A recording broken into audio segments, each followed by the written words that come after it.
آپ 1000 چلے دے دو اور آپ نے علماء کی صحبت نہیں پائی، ہم سے نہیں سیکھی یہ بات، آپ قیامت کی صحبت اس کا جواب نہیں دے سکتے۔ اس کا جواب ہم دیں گے، اس کا جواب وہ دیں گے جو بوریوں پر بیٹھ کر جنہوں نے علم حاصل کیا۔ سرپنچ صاحب، جن بوریوں پر آپ جوتوں سے چلنا بھی ناپسند کرتے ہیں، ان بوریوں پر لیٹ کر بیٹھ کر جنہوں نے تعلیم حاصل کی، اس کا جواب وہ دیں گے کہ 4 پاؤں کا کتا حرام کیوں ہے اور 4 پاؤں کا بکرا حلال کیوں ہے۔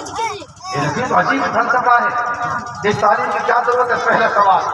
دوسرا سوال، اللہ کو مارو حرام اور ملا کو مارو حلال۔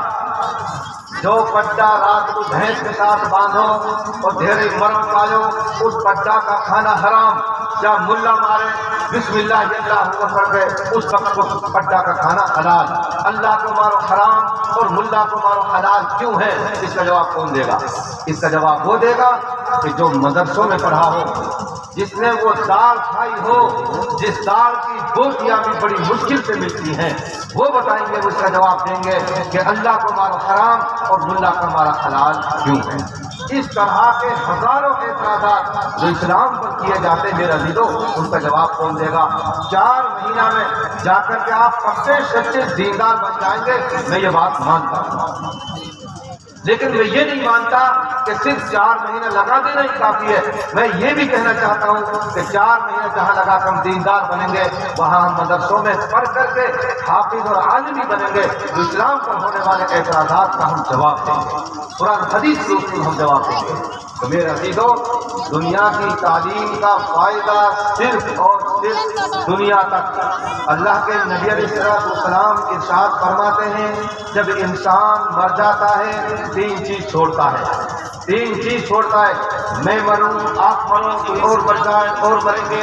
ہر انسان جب مرتا ہے اپنے پیچھے 3 چیزیں چھوڑ کر جاتا ہے۔ پہلے نمبر پہ مال، دوسرے نمبر پہ اولاد، تیسرے نمبر پہ اعمال۔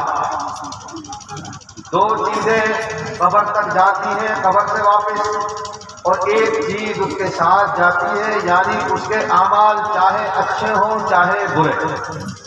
انسان کی موت آ جائے 8ویں منزل پر، کوٹھی میں بھیتر، جان نکلنے کے بعد کوٹھی سے جنازہ نکال کر کے باہر صحن میں بچھا دیا جاتا ہے، صحن میں باہر لٹا دیا جاتا ہے۔ اے دنیا سے جانے والے، اے کوٹھی کے مالک، آج مرتے ہی، جان نکلتے ہی کوٹھی نے تو تیرا ساتھ چھوڑ دیا، کوٹھی نے ساتھ چھوڑ دیا، اب تو صحن میں تیرا جنازہ رکھا ہوا ہے۔ تیرے آس پاس آ کے سینکڑوں مرد اور بیٹھ گئے، سب آنسو بہا رہے، رو رہے، ابا جی چلے گئے، دادا جی چلے گئے، نانا جان چلے گئے، امی جی چلی گئی، ہماری بیوی چلی گئی، ہمارے شوہر چلے گئے، بھائی جان چلے گئے، ساری دنیا رو رہی ہے۔ میرے بھائیوں، مال نے تو ساتھ چھوڑ دیا جان نکلنے کے فوراً بعد، اب یہ کوٹھی یہ بنگلے کسی کام کے۔ پھر جیب میں ATM، PayTM، bank account, mobile, جتنے بھی بکھڑے ہیں دنیا کے، آہستہ آہستہ سب نکال دیتے ہیں، جا کٹوا کر سب نکال دیتے ہیں، اور اخیر میں چل کے کردے کو بھی کاٹ کاٹ کر کے جسم سے الگ کر دیا جاتا ہے، اور 2 گز کفن کے کپڑے میں لپیٹ کر ہمیں قبرستان پہنچا دیا جاتا ہے۔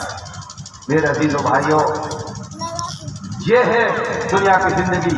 70 سال تک جھوٹ بولتے رہے، میری کوٹھی، میری گاڑی، میرے بینک اکاؤنٹ، میرا سارا نظام کہاں چل رہا، 70 سال تک جھوٹ بولتے رہے۔ ایک گورنر کا انتقال ہو گیا، گورنر